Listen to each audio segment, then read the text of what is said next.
Assalamualaikum warahmatullahi wabarakatuh. Perkenalkan, nama saya Ika Muhammad, NIM 2002 10340.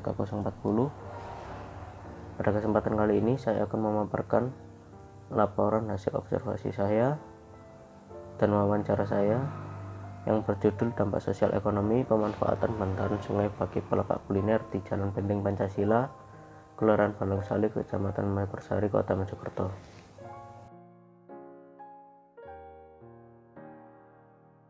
Pada data BPS Kota Mojokerto hanya memiliki wilayah seluas 20,21 km persegi atau hanya sebesar 0,03% wilayah Provinsi Jawa Timur dan menjadi kota terkecil di Jawa Timur. Dengan luas wilayah yang kecil dan potensi sumber daya alam yang minim, Kota Mojokerto menggantungkan perekonomiannya pada sektor perdagangan.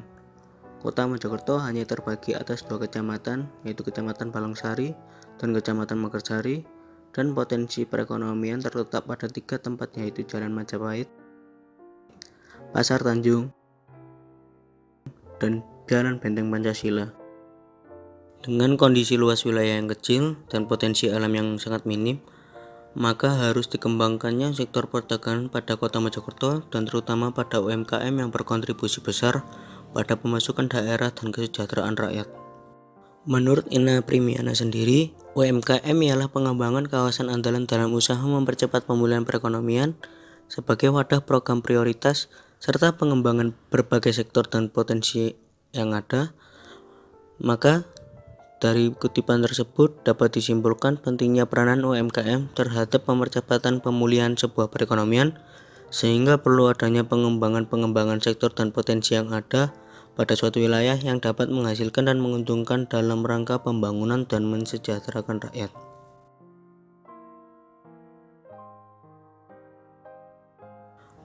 Pada Jalan Benteng Pancasila contohnya, pada Jalan Benteng Pancasila memiliki potensi yang cukup besar dalam peningkatan kesejahteraan rakyat, khususnya pada para pedagang kuliner, karena pada Jalan Benteng Pancasila memiliki potensi wilayah yang strategis dan dijadikan oleh warga Kota Mojokerto sebagai tempat wisata kuliner lokal. Namun, pada Jalan Benteng Pancasila adanya pemanfaatan lahan bantaran sungai yang belum ideal dan rentan mencemari lingkungan sungai maupun makhluk hidup yang terdapat pada sungai, sehingga perlunya pengelolaan yang tepat dan benar sehingga pemanfaatan lahan bantaran sungai tersebut tidak berdampak negatif terhadap lingkungan. Sehingga perlu adanya bantuan dari pemerintah dalam membantu pengelolaan permasalahan lingkungan sehingga Jalan Benteng Pancasila dapat menjadi tempat yang ideal untuk dijadikan wisata lokal berbasis kuliner di Kota Mojokerto.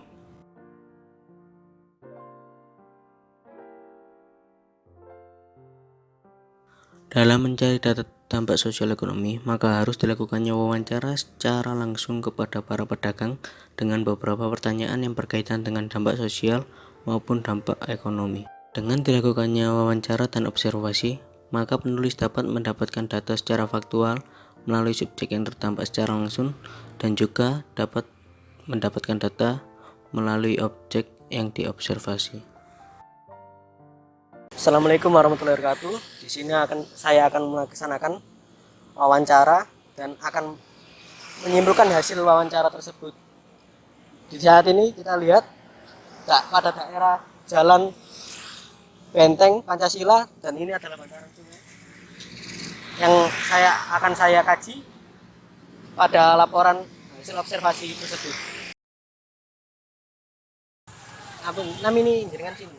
Kulo namanya Iqbal Isya, Mas. Mengapa lebih memilih Jalan Benteng damel cadean?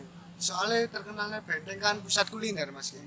Jadi termasuk pentol bakar nih kan juga nggih, alhamdulillah, Mas. Kalau mriki kan namanya pados rezeki, Mas. Laris mboten kan ningali ke depan mawon. Iya betul. Terus sejak kapan, Mas? Kalau pentol KDI gini berdirinya kurang lebih sudah 8 tahun, Mas. Cuman saya baru ikut. Maaf ya, penghasilan harian biasanya berapa, Mas? Kalau penghasilan kurang lebih nggak bisa dipastikan ya, Mas, tapi insya Allah di Rata-rata atas 300 sekian, Mas. 100 sehari ya? Sehari, Mas.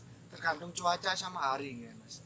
Kalau Sabtu bisa 500 sekian. 500. Oke, bahkan 700 bisa mas, insya Allah kalau nggak hujan, tergantung cuacanya. Terus di sini tuh pernah ada razia gitu guys mas? Kalau di sini belum sih mas, belum pernah. Cuman kalau covid mungkin, kalau masa pandemi mungkin jamnya dikurangi mas. Oh, Cuman jam. sekarang longgar lah, lebih ke Lebih enak. apa ya mas? Oke, lebih enteng lah mas. PSBB-nya sudah Oke, longgar. Sudah longgar. Terus kan ini kan pinggir sungai mas, ada beberapa pendatang itu kak, kayak istilahnya buang sampah sembarangan kan gitu ada. Kalau enggak? buang sampah insya Allah enggak mas. Soalnya Enggak, ya? langsung ditinggal langsung. Ada yang Oh, langsung. ambil ini mas. Ya sih, terima kasih mas. Oke, sama-sama mas. Boleh tahu namanya siapa? Itu Mas Rizky. Mas Rizky. Sejak kapan berjalan di Jalan Benteng Pancasila? Sejak 8 bulan yang lalu. 8 bulan yang lalu. Mengapa lebih memilih Jalan Benteng Pancasila mas? Kok enggak yang lain? Soalnya tempatnya yang strategis kan dekat dengan sunrise, juga jalannya biasanya dibuat Banyak. car free day juga, banyak orang lewat, jadi memilih di sini. Mohon maaf ya mas, kalau ini tuh biasanya rata-rata penghasilan per hari itu berapa? Penghasilan per hari nggak pasti ya Mas ya. Biasanya 200 sampai 500 Barat ya. per hari. Kalau di sini tuh ada kayak itu mas, kadang kayak razia itu ada nggak? Kalau dulu Tuh. Maret kemarin kalau nggak salah itu ada razia-razia setiap jam 9 udah Oh. harus tutup semuanya total. Pas- Tapi beberapa belakangan ini, minggu ini udah nggak ada razia lagi. Pas PSBB gimana? Iya, PSBB itu ada. Rata-rata itu pedagang di sini tuh dibawa pulang atau diminum sini? Belinya Dibawa pulang belinya atau biasanya langsung dibawa pulang. Iya. Baik mas, terima kasih.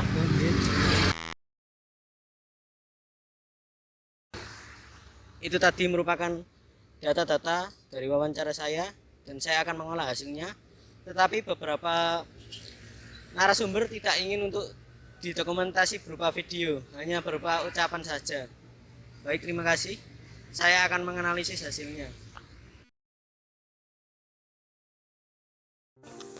Baik, dari beberapa narasumber tadi, walaupun ada beberapa yang saya dokumentasikan berupa ucapan yang kalimatnya saya tulis, maka dapat ditarik kesimpulan dari beberapa faktor dari aspek sosial ekonomi maupun aspek lingkungan. Pada aspek ekonomi, pedagang yang pada Jalan Benteng Pancasila dari memiliki pendapatan dari penjualan rata-rata di atas 100.000 dan secara umum 200.000 hingga beberapa sampai 700.000 per hari. Itu dalam dijadikan tempat perekonomian, tentunya pada bidang kuliner, memiliki dampak yang besar dan positif terhadap penghasilan para pedagang yang melakukan aktivitas perekonomian di situ. Dan saya dapat mengasumsikan bahwa mereka mendapatkan keuntungan bersih rata-rata 50% ke atas atau sekitar 80%, karena pedagang tersebut hanya bermodalkan yang minim, namun modal minim tersebut dapat mendapatkan income yang besar seperti pada para pedagang minuman dan pada para pedagang pentol bakar secara khususnya.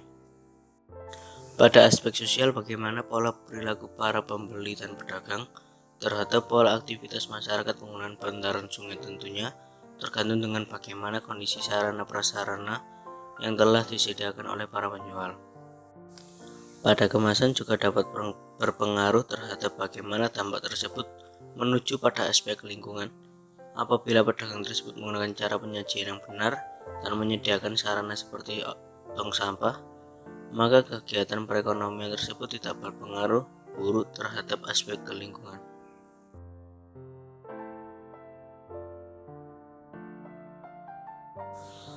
Baik, itu tadi merupakan hasil observasi saya. Mohon maaf apabila ada kesalahan dalam berucap. Terima kasih. Wassalamualaikum warahmatullahi wabarakatuh.